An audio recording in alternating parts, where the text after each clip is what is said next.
Hello दोस्तों। आज हम लोग जिस शेयर को लेकर आपके सामने आए हैं वो है अदानी पोर्ट्स।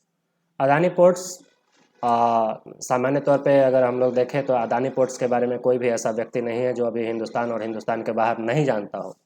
अदानी पोर्ट्स अब तक की या अदानी ग्रुप्स जो है इंडिया की लार्जेस्ट ग्रोइंग कंपनी है और अदानी अभी भारत के सबसे अमीर व्यक्ति में भी उनकी गिनती आ गई है। तो इनकी एक कंपनी अदानी पोर्ट्स जो एयरपोर्ट्स के फील्ड में काम करती है उसकी चर्चा हम लोग अभी करेंगे। तो अदानी पोर्ट्स का वर्तमान जो मार्केट वैल्यू है वो आप देख रहे हैं 892 रुपया 85 पैसा पर यह ट्रेड कर रहा है। कल की अगर बात करें तो कल 3.77% की वृद्धि हुई है इस शेयर में। और साप्ताहिक अगर ग्रोथ की बात करें तो साप्ताहिक ग्रोथ ग्रोथ देखिए 1.17% रहा है। इस पूरे महीने का ग्रोथ 1.16 मतलब बहुत सामान्य धीरे धीरे ग्रोथ कर रही है। लेकिन इस कंपनी से जो है एक्सपेक्टेशंस बहुत बड़े बड़े हैं। एक्सपेक्टेशंस बहुत बड़े बड़े हैं क्योंकि अदानी ग्रुप्स जो है लगातार अपने कंपनियों को जो है एक नए शिखर पर लेकर जाता हुआ दिख रहा है। अपने सारे ग्रुप्स को एक दूसरे से इस तरह से इंटेंगल कर दिया है कि कहीं ना कहीं एक ग्रुप का दूसरे ग्रुप को सपोर्ट मिल रहा है, दूसरे ग्रुप का तीसरे ग्रुप को, तीसरी कंपनी को सपोर्ट मिलता हुआ दिख रहा है, जिस कारण से यह एक अच्छी वृद्धि दर्ज कर पाई है। अगर हम पूरे साल का आंकड़ा देखें तो पूरे साल में अदानी पोर्ट्स के शेयर ने तकरीबन 24.53% का लाभ दिया है निवेशकों को। 3 साल की बात करें तो 150 गुना यह लाभ निवेशकों को मिलता हुआ दिख रहा है। पूरे 5 साल की बात करें तो ये 125%। तो ये एक अच्छा ग्रोथ आप यहाँ ग्राफ में देख सकते हैं कि एक अच्छी सी हाइट बनती हुई नज़र आई है पिछले 1 साल के अंदर में, 3 साल के अंदर में या 5 साल के अंदर में। तो ये इस प्रकार अगर हम लोग फिर आगे अगर चर्चा करें तो इसके एनालिस्ट की बाई रेटिंग आप देखिए 95% लोग हैं जो हमारे एनालिस्ट हैं, एक्सपर्ट्स हैं, उन्होंने इसे खरीदने और इसमें निवेश करने की सलाह दी है। तो ये अपने आप में इस शेयर का एक बेहतरीन रुझान दिख रहा है। और सबसे बड़ी बात यह है कि इनका कोई पेयर कॉम्पिटिटर नहीं है। अगर हम अदानी पोर्ट्स के पेयर कॉम्पिटिटर को देखें तो अदानी पोर्ट्स के पेयर कॉम्पिटिटर में हमें सिर्फ एक कंपनी सामने में दिख रही है, जो कि इस कंपनी की तुलना में, इसके मार्केट कैप के तुलना में आप देखिए, जहां अदानी पोर्ट्स का मार्केट कैप 1,92,868 करोड़ का है, वही मार्कोलिन पावेम का मात्र 309 करोड़ का है। तो आप इसे एक तरह से एक मोनोपोली कंपनी वर्तमान स्थिति में कह सकते हैं। जो भी भारत के 6-7 इंटरनेशनल एयरपोर्ट्स हैं, सारी के सारी पोर्ट्स जो है अदानी पोर्ट्स के ही देखरेख में।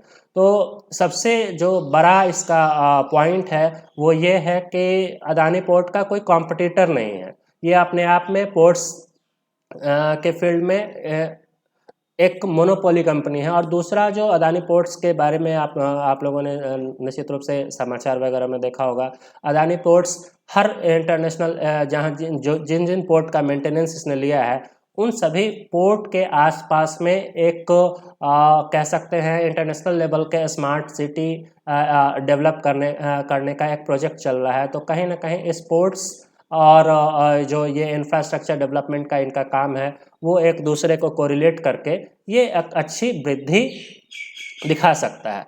अब बाकी अगर हम इसके फंडामेंटल की बात करें तो फंडामेंटल में आप देख सकते हैं कि 1,92,868 करोड़ का इसका मार्केट कैप है। करंट प्राइस 893 रुपया है। 988 तक के हाई पर यह 52 हफ्ते में गया था। तो अभी कहीं ना कहीं 20% के डिस्काउंट पे ये आपको उपलब्ध है। तो इसमें आप अगर लॉन्ग टर्म की बात करें, 6 महीने साल भर की बात करें, तब भी एक प्रॉफिट बुक करके निकल सकते हैं। हाँ, थोड़ा सा यहाँ डेब्ट टू इक्विटी की बात करें तो डेब्ट टू इक्विटी देखेंगे तो ये हम सामान्य तौर पे जो 1 से कम होता है उसे हम कंसिडर करते हैं, जबकि यहाँ पे डेब्ट टू इक्विटी जो है 1.04 है। तो इसके पीछे कारण ये है कि यह एक जो फास्टेस्ट ग्रोइंग कंपनी है, इनकी जो पॉलिसी है, तो कहीं ना कहीं ये क्या करते हैं कि एक नई कंपनी को टेक ओवर करने के लिए अपने पुरानी कंपनी को मॉर्गेज करके फिर नई कंपनी लेते हैं। और उस कंपनी को फिर मॉर्टगेज करके फिर एक और नई कंपनी लेते हैं। तो ये जो इनका सिलसिला है अपने ग्रुप्स ऑफ कंपनियों में इजाफा करने का, हर फील्ड में आने का, तो ये एक कैश मैनेजमेंट है जिसके माध्यम से ये सारे ग्रुप्स ऑफ कंपनी में अलग अलग नेचर्स के कंपनी में, रियल एस्टेट्स में, पोर्ट्स में, इवन टेलकम में, बैंकिंग में, मीडिया हाउसेज में, सब में अपनी धीरे धीरे अदानी ग्रुप्स अपना पैठ बैठाती हुई दिख रही है। आरओई देखें तो 14.7% है। और इस तरह से आरओई और आरओसी तो बहुत बेहतर नहीं दिख रहा है, लेकिन कहीं ना कहीं इससे पूरा देश एक बड़ा एक्सपेक्टेशन लेके चल रहा है। आगे अगर हम लोग इसके ग्राफ पे अगर नज़र डालें तो हम पाएंगे कि ये अभी 50 डीएमए और 200 डीएमए से ऊपर चल रहा है। तो 50 डीएमए और 200 डीएमए से ऊपर चलना भी कहीं ना कहीं लोग के मन में ये शंका है कि ये चूँकि सामान्य मूविंग एवरेज से काफ़ी ऊपर चल रहा है, तो इस मूविंग एवरेज से नीचे आ सकता है। तो इन सारी चीज़ों को नज़र रखते हुए ही हमें इस कंपनी पे निवेश करने की आवश्यकता है। बाकी अगर हम इसके प्रोस कॉन्स की बात करें तो प्रोस कॉन्स में आप देखिए कि company has been maintaining a healthy dividend pay out of 20%। तो एक डिविडेंड पे आउट जो है इनका काफ़ी हेल्दी रहा है, 20% तक इनका डिविडेंड पे आउट रहा है, जो कि काफ़ी अपने आप में मायने रखता है। दूसरा एक और है कि इनका जो डेटर्स डेज था वो 56.6 दिन हो गया है घट के, जबकि यह पहले 80 दिन के करीब में था। डेटर्स डेज का मतलब होता है कि आप जो कहीं कोई उधार या कहीं आपका पैसा लगा हुआ है तो उसको वसूल करने में आपको कितने दिन लग रहे हैं। तो जो पहले इसे 80 दिन लगते थे अब वह 56.6 दिन हो गया है।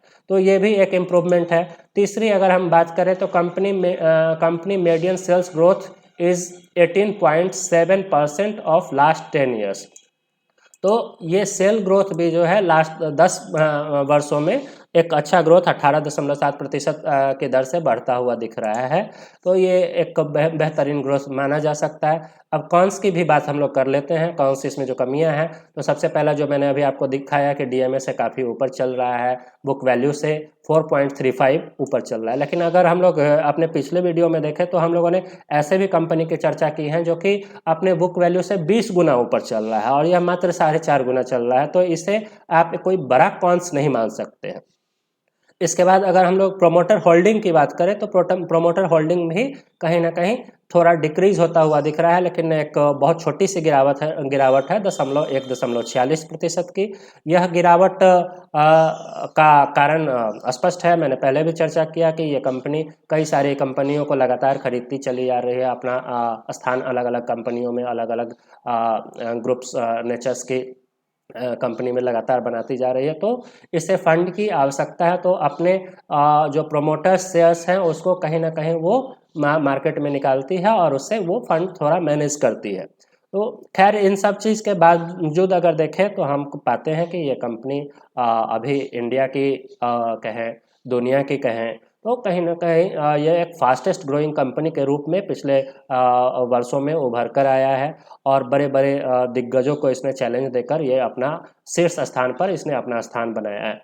अब अगर हम लोग इसके क्वार्टरली रिजल्ट्स पे ध्यान दें तो क्वार्टरली रिजल्ट्स में भी एक सेल्स ग्रोथ को देखें 2821, फिर 3336, इस तरह से पिछले वर्ष में रहा है। लेकिन अगर वर्तमान में देखें तो वर्तमान में 3845 से बढ़कर 50,058 हुआ है, फिर अभी 5211 करोड़ का सेल हुआ है। तो सेल ग्रोथ में भी वृद्धि हुई है। वहीं हम लोग इसके प्रॉफिट की बात करें तो प्रॉफिट भी लास्ट 2 क्वार्टर को अगर हम लोग देखते हैं तो 1177 करोड़ से ये 1738 करोड़ की तरफ बढ़ा है। तो ये एक क्वार्टरली रिजल्ट भी एक अच्छा एक्सपेक्टेशंस जो है इस कंपनी के लिए बनता हुआ दिखा रहा है। और इस प्रकार से बाकी जो है वो आपको हमको इसके profit loss balance sheet even चूँकि ये काफ़ी वोलेटाइल कंपनी है और कई सारे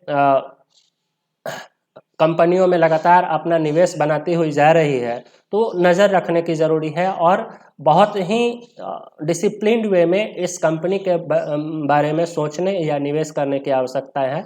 बहुत थोड़ी राशि से निवेश की जा सकती है, एक अच्छा ग्रोथ दे ऐसी हम लोग की एक्सपेक्टेशन इस कंपनी से तो ज़रूर है और निश्चित रूप से ये एक अच्छा ग्रोथ देगी। इसके बावजूद निवेशकों के लिए जो सलाह है वो है कि एक बार स्वयं से इस कंपनी को एनालाइज कर लें। इस कंपनी का अगर कोई आपको पेयर कॉम्पिटिटर ऐसा दिखता है जो इसको पीछे धकेल सकता है, या इवन अभी जिस प्रकार से अदानी पोर्ट्स जो है या अदानी ग्रुप्स अलग अलग ग्रुप में काम कर रही है, कोई ऐसी कंपनी है जो इसमें आकर और इसे टक्कर दे सके, तो इस बारे में भी हम सोच सकते हैं। लेकिन वर्तमान में ऐसा कुछ फिगर नज़र नहीं आ रहा है, इसलिए इस पर आप जो है एक पॉजिटिव व्यू बना सकते हैं।